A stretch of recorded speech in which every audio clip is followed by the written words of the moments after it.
থেকে আমি দিয়ে দিলাম।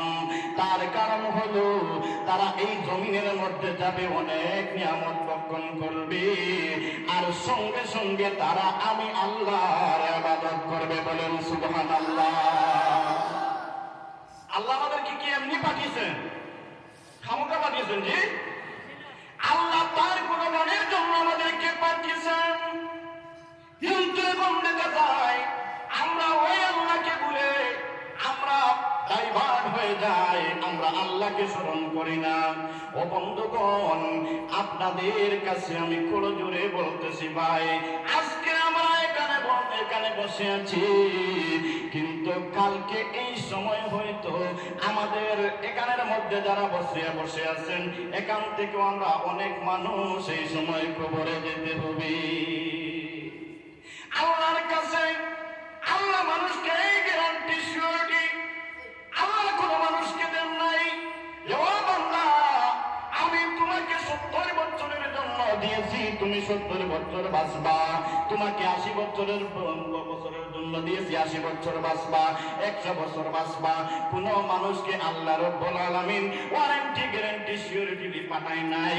আল্লাহ রব্বুল আলামিন বলেন, আমার যেই সময় আমার টাইম হয়ে যাবে, আমি আজরাইল মালাকুল মউতকে নির্দেশ করব, সঙ্গে সঙ্গে আজরাইল মালাকুল মউত তোমার গাড়ির পাশে চলে আসবে।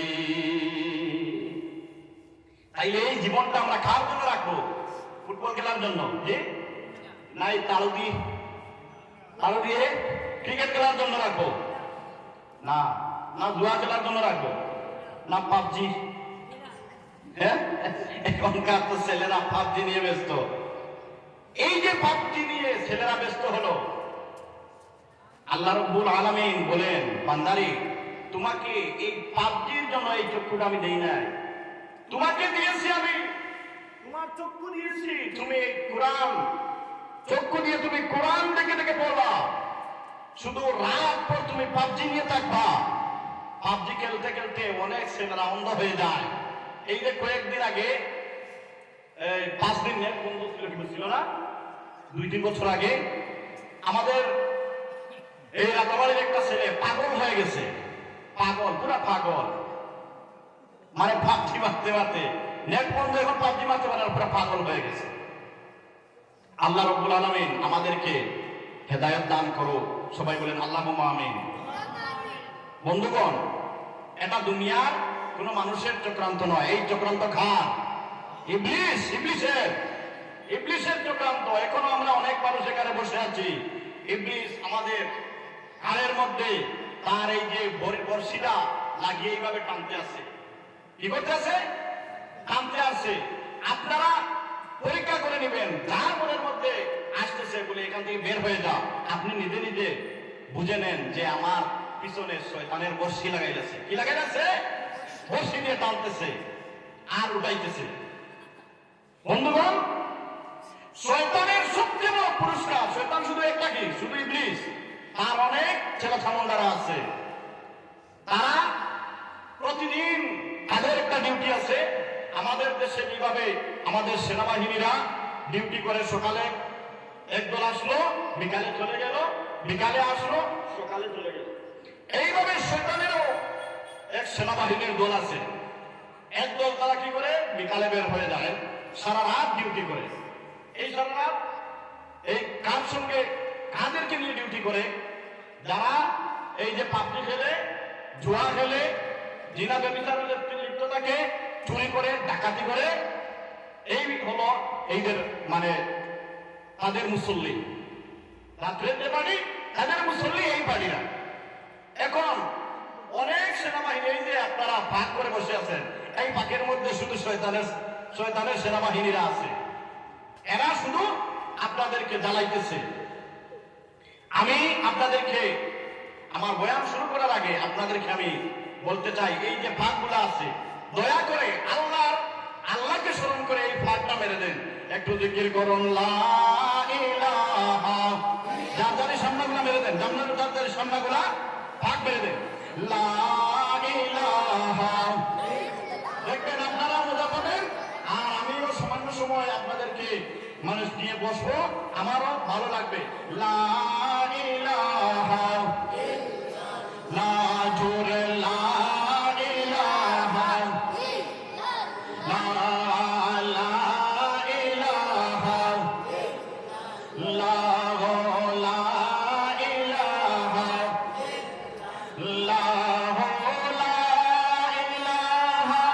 ইল্লাল্লাহ লা ইলাহা ইল্লাল্লাহ লা ইলাহা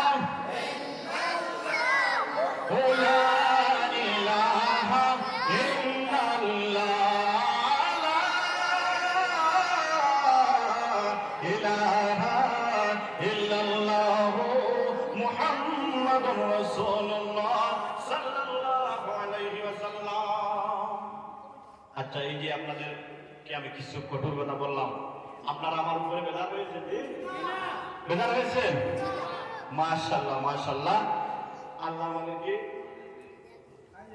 আমার বিলাল ভাই 500 টাকা মসজিদের জন্য দিয়েছেন, আল্লাহ ওনার সদকাকে কবুল করুক। সবাই বলেন আল্লাহুম্মা আমিন। আচ্ছা ঠিক আছে, দোয়া শেষে হবে, আরো কিছু কালেকশন হবে। তাহলে ভাইজান, এখন আমরা আমাদের মেইন টপিকের মধ্যে চলে যাই। আমি আপনাদের সামনে পড়েছিলাম ইন্নাল্লাহা ওয়া মালাইকাতাহু ইউসাল্লুনা আলান নবী। ইন্নাল্লাহ, আল্লাহ বলেন, ও আমার বান্দারা, ইন্নাল্লাহা ওয়া মালাইকাতাহু, আমি এবং আমার ফেরেশতারা। বলেছেন কে?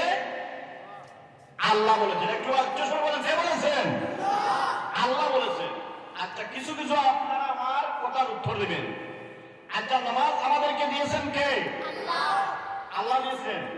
আল্লাহ কি নামাজ পড়ে? জি, আল্লাহ নামাজ পড়েন। আল্লাহ নামাজ আমরা পড়ি। রোজা আমাদেরকে দিয়েছেন কে? আল্লাহ দিয়েছেন। আল্লাহ কি একটা রোজা রাখছেন কোনদিন? জি। আচ্ছা, সদকা আমাদের উপরে ফরজ করেছেন কে? আল্লাহ। আল্লাহ কি কোনদিন সদকা দিয়েছেন কোন মানুষকে? যে আপনি এই রাস্তা দিয়ে হেঁটে যাচ্ছেন, এমন সময় আল্লাহ এসে বলছেন যা 100 টাকা সদকা নিয়ে যা, কোনদিন বলেছেন? না। আমাদের উপরে কি করেছেন? ফরজ করেছেন। আমাদের কর্তব্য আমরা করতে হবে। ঠিক না বলুন? আচ্ছা, হজ আল্লাহ রাব্বুল আলামিন আমাদের উপরে ফরজ করেছেন। সবার উপরে নাই, যাদের ফরজ হয়ে যায় আপনা আপনি বোঝা যায়। আচ্ছা, এই ফরজ করেন কে? আল্লাহ। আল্লাহ কোনদিন হজ করছেন? না। এত বড় ইবাদত, নামাজের মতো ইবাদত, রমজানের মতো ইবাদত, সদকার মতো ইবাদত, হজের মতো ইবাদত আল্লাহ রাব্বুল আলামিন আমাদেরকে নির্দেশ দিয়েছেন, তোমরা করো, কিন্তু আমি করব না। আল্লাহ কি করেন? আল্লাহ বলেন, আমি করব না, তোমরা করো। ও বন্ধুগণ, আমার গভীর মনোযোগ দিয়ে শুনুন। আল্লাহ আমাদেরকে নামাজ দিলেন, আল্লাহ আমাদেরকে রোজা দিলেন, আল্লাহ আমাদেরকে যাকাত দিলেন, আল্লাহ আমাদেরকে হজ দিলেন, কালেমা দিলেন। বন্ধুগণ আমার, একটু গভীর মনোযোগ দিয়ে শুনুন। আল্লাহ আমাদেরকে নির্দেশ করলেন, কিন্তু আল্লাহ করেন নাই। আল্লাহ একটা আমল নিজে করেন। বলেন সুবহানাল্লাহ। আল্লাহ কোন আমল করেন আপনারা শুনবেন? জি। এই যে আমি একটি আয়াতে কারিমা তিলাওয়াত করেছিলাম, ইন্নাল্লাহা ওয়া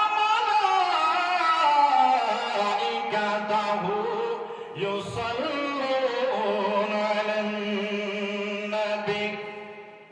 ও আমার বান্দারা, তোমাদেরকে নামাজ দিলাম, হজ দিলাম, যাকাত দিলাম, রোজা দিলাম, তোমরা করবা, আমি করব না। কিন্তু রে বান্দা, ইন্নাল্লাহ, আমি নিশ্চয় নিশ্চয়, আমি এবং আমার ফেরেশতারা নবী মুহাম্মদুর রাসূলুল্লাহ সাল্লাল্লাহু আলাইহি ওয়াসাল্লামের উপরে আমি আল্লাহ নিজে দরুদ পড়ি। বলেন সুবহানাল্লাহ। বুঝতে কোনো আল্লাহ বলেন আমি আমার নবীর উপরে কি পড়ি? দুরূদ পড়ি। বলেন সুবহানাল্লাহ। কিন্তু আজকে আপনারা ভালো করে বুঝবেন, এত বড় একটি আমল, এত সহজের একটি কাজ আল্লাহ নিজে করেন, কিন্তু আমাদের মধ্যে কিছু মানুষ এখন বাধা দিতে তারা উঠে পড়ে লেগেছে। বলেন নাউযুবিল্লাহ। তারা বলে দুরূদ নাই, জিকির নাই, সম্মিলিতভাবে দুরূদ পড়া যাবে না, জিকির করা যাবে না। বলে নাউযুবিল্লাহ। আল্লাহ আমাদেরকে এই সমস্ত ফিতনার থেকে যেন হেদায়েত করেন। বলেন আল্লাহুম্মা আমিন। আমি দোয়া মানে না, কলকাতা মালদায় একটি প্রোগ্রামে গিয়েছিলাম, ছোট্ট একটা বাচ্চাকে দিয়ে একটা চিঠি আমাকে দিয়েছে। সে বলেছে, কে বলেছে আমি জানি না, এটাই মানে কমিটির লোকেরা বলছে বা এটা আহলে হাদিসের কাজ। চিঠির মধ্যে লেখছে, হুজুর আপনি এই যে দুরূদ পড়তেছেন, দোয়া করতেছেন, জিকির করতেছেন, এটা কি কোনো দলিল আছে?